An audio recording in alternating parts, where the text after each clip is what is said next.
루카가 전한 거룩한 복음입니다. 주님 영광 받으소서. 그때 예수님께서 군중에게 말씀하셨다. 아무도 등불을 켜서 그릇으로 덮거나 침상 밑에 놓지 않는다. 등경 위에 놓아 들어오는 이들이 빛을 보게 한다. 숨겨진 것은 드러나고 감추어진 것은 알려져 훤히 나타나기 마련이다. 그러므로 너희는 어떻게 들어야 하는지 잘 헤아려라. 정녕 가진 자는 더 받고 가진 것이 없는 자는 가진 줄로 여기는 것마저 빼앗길 것이다. 주님의 말씀입니다. 그리스도님 참배합니다.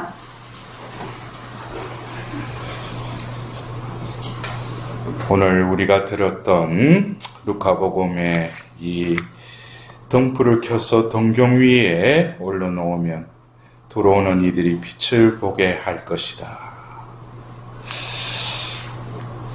이 말씀을 우리가 듣노라면 어쩌면 성경에서는 이 등불의 비유가 그 어떤 종말론적인 어떤 심판과 연관되어서도 나오죠. 빛을 밝히는 이 등불. 그런데 우리가 잘 아는 그 하늘나라의 비유의 말씀 중에도 열처녀의 그 비유의 말씀에도 이 등불의 기름과 이렇게 비유를 해서 말씀하고 있지 않습니까? 어쩌면 어둠을 밝히는 이 등불, 예수님께서 이 세상에 오셨을 때 예수님의 어떤 존재를 오늘 우리는 루카복음을 들었는데 요한복음에서는 예수님이 참빛으로 이 땅에 오셨다라고 요한복음 1장 8절에 나와 있지 않습니까? 그리고 예수님께서 마지막 이제 예루살렘에 그 올라가셨을 때, 그 초막절 때 그 모여든 그 군중에게 나는 무엇이다 라고 하는 에고 에임이라는 그런 문장의 형식으로 자신의 정체성을 드러내셨는데 나는 세상의 빛이다 라고 요한복음 8장 22절에 또 말씀하고 계시죠. 예수님의 존재가 바로 세상의 빛으로 이 땅에 오셨다는 것입니다. 그래서 예수님의 어떤 공생애를 보면 우리가 병자를 고치고 또 알려니뿐만 아니라 악령에 시달리는 이 그리고 그 말씀을 듣기 위해서 찾아온 모든 이들에게 예수님은 빛을 비추어 주셨죠. 소경의 눈을 뜨게 하고 기머거리를 듣게 하고 절름발이를 걷게 하고 감옥에 갇힌 이들을 다시금 풀려나게 하시는 이것은 어쩌면 외적인 소경, 기머거리, 절름발이가 아니라 우리의 존재가 바로 어둠에 휩싸여 살아가는 이 죄 속에 허덕이고 있는 우리 존재가 2000년 전 예수님께서 이 땅에 오셨을 때 그 빛으로 그들의 그 병고와 그 악령의 세력과 더불어서 그 내적인 그 말씀에 대한 그 굶주림 가운데 허덕이는 이들에게 당신의 빛으로 화답하시죠. 그러나 이 빛은 빛을 비추어 주시는 것으로 그치지 않죠.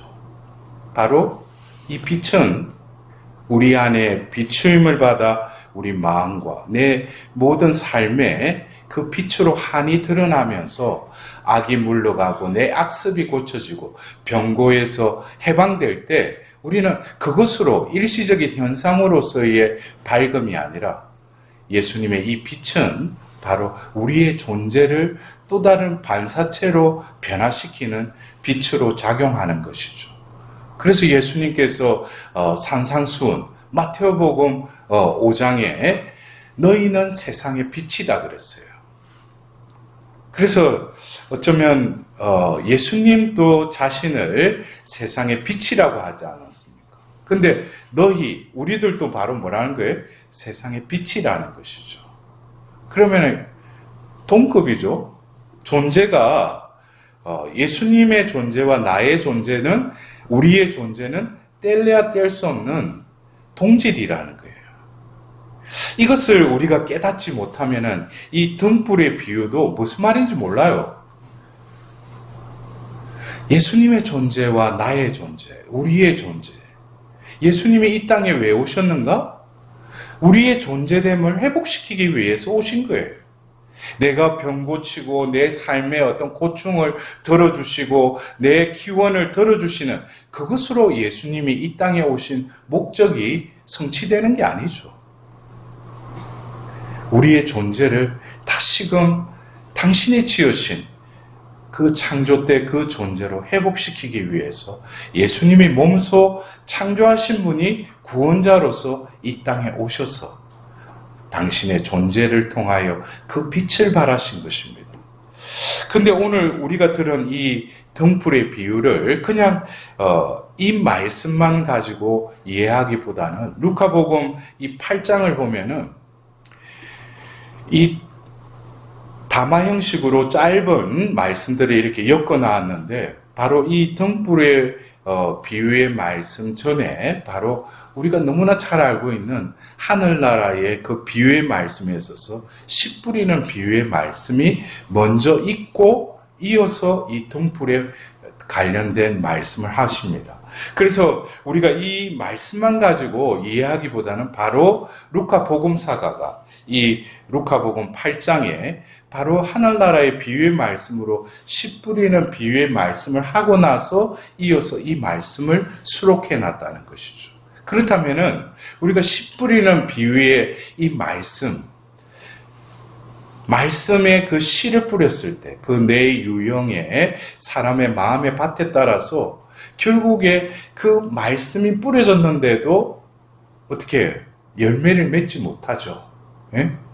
그러나 마지막 좋은 땅에 떨어진 그 씨는 어떻게 했다고 했어요? 많은 열매를 맺죠. 이것이 어떻게 보면은 우리가 등불이 우리가 빛으로 부르심 받았지만은 그 심판에 관련된 그 5명의 여인들은 그 등불에 뭘 갖추고 있었다고 했어요? 기름을 갖추고 있었다고 그랬어요. 우리가 씨 뿌리는 비유의 말씀에 있어서 씨가 뿌려졌어요. 그러나 그 씨가 좋은 땅에 떨어졌다라는 것은 루카복음사가가 바로 그 좋은 땅을 어떻게 표현하고 있어요? 순수한 마음으로 말씀을 받아들이고 또 그 말씀을 간직하고 인내를 가지고 그 때를 기다리는 그 땅을 좋은 땅이라고 이렇게 말씀하고 계십니다. 여러분들, 이 말씀이라고 하는 것은 바로 뭡니까? 하나님의 현존이죠. 우리가 여러분들이 미사 때나 여러분들이 일상생활 속에서 말씀을 읽을 때 이거를 글자로 읽으셔요.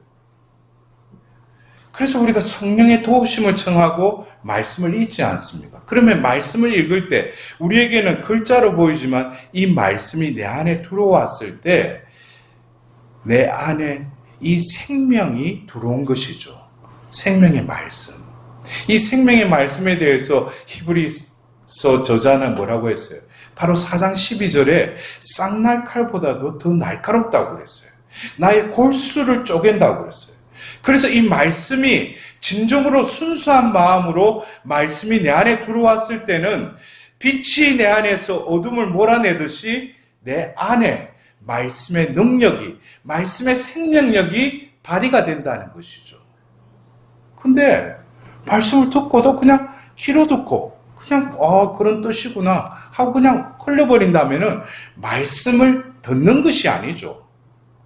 말씀은 내 존재를 있게끔 하시는 그분이 바로 말씀이 사람이 되시어 우리 가운데 오신 분이 바로 예수 그리스도이시죠.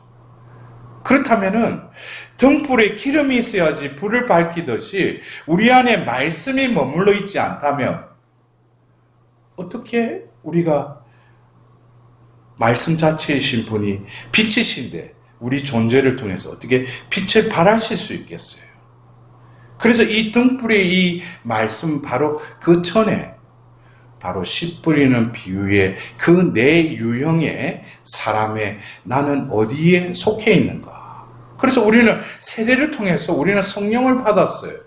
그러나 우리가 성령이 내 안에 머물러 있어도 에고인 나가 살아가는 사람들은 어떻게 하겠어요? 분명히 나는 성령을 받았어요. 성령이 내 안에 머무르셔요. 그러나 뭡니까? 그 기름은 쓰임새대로 쓰이지 못하는 것이죠. 분명히 내 안에 빛을 밝힐 수 있는 그 기름을 내 안에 부어주셨지만 나는 그 기름보다는 나의 기름에 더 마음이 가 있죠. 왜? 나는 그것으로 만족하니까. 그것으로 위로받으니까. 어떻게 보면 여러분 각자에게 있어서 어떤 분은 재물일 수도 있고 어떤 사람은 세상의 어떤 인기일 수도 있고 어떤 사람은 세상의 어떤 여러 가지 자신의 위안이 주는 물질적인 것, 무형 유형이든 자신에게 쾌락을 갖다 주는 그 무엇이 기름일 수 있다는 것이죠. 그러나 그 기름은 얼마 가지 않아서 뭐예요? 자신을 즐겁게 하고 기쁘게 하고 행복감에 젖게 하지만 그것은 얼마 가지 못하죠. 어쩌면 우리 안에 영원히 꺼지지 않는 그 영원한 샘이신 분의 그 기름이 내 안에 머물러 있다면 우리는 당연히 우리의 존재답게 내가 머물러 있는 삶의 자리, 여러분들 가정에서, 직장에서, 세상의 어떤 곳에 내가 만나는 사람이나 이런 사람들한테 내가 내 존재가 그냥 내 존재답게 머무르기만 해도 나를 통해서 뭐가 발휘되겠어요? 빛이 발산되겠죠. 이것이 하나님의 방법입니다. 내가 오늘 우리가 들은 이 잠언의 일독서의 이 말씀을 자칫 선행이나 자선을 베푸는 주체가 나라고 생각하면 안 되죠. 그래서 이 잠언의 저자는 마지막에 주님께서는 악인의 집에 저주를 내리시고 의인이 사는 곳에는 복을 내리신다고 그랬어요. 이것이 어떤 나쁜 일을 하는 악인, 선한 일을 하는 의인으로 이분법적으로 생각하시면 안 돼요. 악인은 뭡니까? 그러면은 악인과 죄인의 차이점은 뭐예요? 비스무리해요? 악인과 죄인은 비슷해요? 어떻게 보면 죄를 짓고 악을 범한 자가 악인일 수도 있고 죄인일 수도 있어요. 그러나 하나님 눈에는 악인은 뭡니까?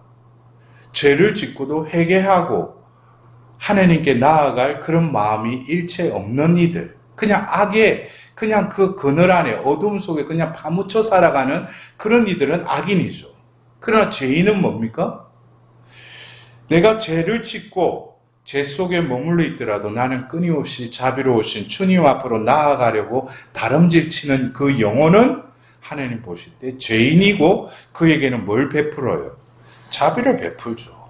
그럴 때 그는 죄인임에도 불구하고 어떤 존재가 되는 거예요? 무상으로, 무조건적으로 그냥 의인이 되는 것이죠. 이게 자비의 크나큰 효력이 아닙니까? 그래서 어떻게 보면은 오늘 들은 일독서의 이 잠언의 말씀도 내가 어떤 선행을 하고 자선을 베푸는 주체가 아니라 나의 존재가 죄인임에도 불구하고 하나님은 거저 나에게 자비를 베풀어 주셨을 뿐만 아니라 나의 존재를 의인으로 삼아서 내 안에 당신께서 거하시겠다는 거예요. 내 안에 머무시겠다는 거예요. 그렇다면은 이제 의인과 악인의 존재 양식은 분명히 드러나죠. 악인은 뭐예요? 분명히 세례를 받고 빛의 자녀로 부르심 받았지만 나로 살아가는 이들이 악인이죠. 그러나 내가 죄인임에도 불구하고 하나님의 자비를 입고 하나님이 주인으로 내 안에 머무르도록 주님의 집에 그분을 모시고 사는 이들이 뭐예요? 바로 의인이죠. 그의 집에는 뭐로 가득 차 있겠어요? 빛으로 가득 차 있죠. 왜? 그들의 안에 바로 영원히 마르지 않는 그 샘, 그 기름이 내 안에 있기 때문에. 그러면 성령께서는 기름으로 우리 안에 머무르실 뿐만 아니라 빛이신 그분을 드러내시도록 우리의 그 등불의 심지에 뭘 밝히셔요? 바로 불을 당기시는 분이 성령이셔요. 그러면은 결국 우리가 볼 때는 내가 빛의 자녀로 우리 가정에서 내가 머무르고 있는 곳에 빛을 발해야지. 백날 그렇게 해봤자 빛이 발해집니까? 안 발해집니까? 빛이 안 발해지죠. 하나님께 회개의 은총을 구해야죠. 그리고 회개라는 것은 내 생각과 마음을 바꾸는 것이 아니라 내 존재의 거처에 그분을 모셔는 것. 그분이 나를 대신해서 살아가도록 삶의 모든 것을, 가치관을, 모든 것을 바꾸는 것. 이것이 회개죠. 그럴 때 내가 생각하지도 못했다. 그것은 내가 스스로 변화되겠다고 하는 자발적인 변화가 아니라 수동적인 변화로 하나님께서 나를 변화시키셔요. 그러면 처음에는 내가 나를 잘 몰라요. 그러나 어느 순간에 주위에서 조금씩 느끼기 시작해요. 당신을 보니까 요즘 뭔가가 바뀐 것 같다. 여러분들 그런 주위 사람들의 피드백을 받아본 적이 있으셔요? 주위에서 야, 너 요즘 바뀌었다. 뭔지 모르지만 바뀌었다. 그게 진짜 변화예요. 자기가 바뀌려고 해서 바뀌는 그 변화가 아니가. 하나님께 온전히 의탁함으로써 내 안에 주님이 이제 살아가시도록 그것에 길들여지도록 몸부림치는 자는 어느 순간에 그 존재를 보고 다른 영혼들이 느끼기 시작해요. 그 사람의 말이 틀려져요. 그냥 말을 안 하고 있는데도 이 사람을 통해서 위안을 받아요. 이 사람이 내뱉는 어떤 한마디가 자신에게는 크나큰 힘으로 다가와요. 이건 자기가 한 게 아니죠. 이게 빛의 발산과 더불어서 드러나는 여러 가지 현상들이에요. 많은 경우 그래요. 여러분들, 주님 저를 바꿔주십시오. 여러분들 파우스티나 일기 163번에 자비로우신 예수님께 그 성녀가 그 바쳤던 그 기도의 말미에 이런 기도를 바치죠. 주님, 저를 주님 자신으로 변화시켜 주십시오. 주님 당신께서는 하시지 못하는 일이 없기 때문입니다. 라고 말미에 그렇게 기도해요. 결국 우리가 나로 살았지만 하나님의 그 빛의 존재로 변화되는 것은 자비로우신 주님이 나에게 자비를 베푸심으로 인해서 내 존재가 서서히 당신 자신으로 변화될 때 너희는 세상의 빛이다라는 그 말씀이 나에게 이루어지지 않습니까? 오늘 우리가 잘 아는 오상의 비오신 부님 50년간 그래서 서품을 23세에 받고 이듬해 24살 되는 해부터 몸에 이상한 흔적이 생기기 시작했어요. 근데 제가 그 일대기를 보니까 그리고도 군대를 가셨대요. 근데 군대에 가서도 계속 이게 고통이 오고 여러 가지 호흡기 질환도 생기면서 그냥 전역을 한 거예요. 그리고 50년이라는 그 세월 동안에 자신의 몸에 아로새겨진 그 상처로 인해서 여러 가지 의혹과 사람들의 구설수에 올라왔던 거예요. 그래서 그 카푸친 수도에서도 그가 사람들에게 있는 곳에서 미사를 드리지 못한, 어떻게 보면 성무집행 정지까지 당하신 거예요. 그래서 혼자서 미사 드리고, 그리고 여러 통에 막 수없는 그 어떤 편지나 이것에도 답장도 하지 못하게끔. 왜냐하면 그 수도원 안에서도 오해가 있었던 거예요. 근데 그런 세월이 50년이라는 세월을 그 몸에 예수님의 그 성은 스티그마를 안고 살아가신 분이셔요. 근데 그 성인이 돌아가시고 나서 바오로 6세 교황께서 그 성인의 삶을 바라보면서 바로 그분은 기도와 고통의 성인이셨다고 그랬어요. 기도는 뭡니까? 빛을 계속 발하기 위해서는, 하나님의 뜻이 이루어지기 위해서는 우리는 기도하는 것밖에 없죠. 그러나 또한 우리의 교만을 교만케 하지 않기 위해서 또 허락하신 그 고통을 온전히 순응하고 받아들이고 몸에 새겨진 그 주님의 상처와 일치되어 사셨던 그 비오신 분이, 우리는 기도하십니까? 아니면 고통과 함께 하십니까? 나는 기도하지 않고 고통을 없애달라고만 한다면 과연 그 빛이 어떻게 발산되겠어요? 예수님은 부활하셨어도 그 제자들에게 나타나셨을 때 당신의 손과 옆구리를 보여주셨다고 했죠. 왜 손과 옆구리를 보여주셨어요? 그 십자가의 상처를 보여주시기 위해서. 그러나 이 비오 신부님은 돌아가시고 나서 얼마 되지 않아서 그 50년간 아로새겨졌던 그 상처의 자리는 아물고 없어졌어요. 어쩌면 하나님께서 우리가 이 생을 살면서 겪는 여러 고통들, 각자가 겪는 여러 가지 고유한 고통들이 있을 겁니다. 그러나 진정으로 그 고통 중에도 예수님의 순환에 일치되고 관상하는 삶을 살아간다면 우리도 역시 그 비오 신부님과 같이 이 생을 떠나서 하나님 품에 갔을 때 이 모든 것이 지워지고 그 평화 속에 우리가 머물지 않을까 우리는 희망합니다.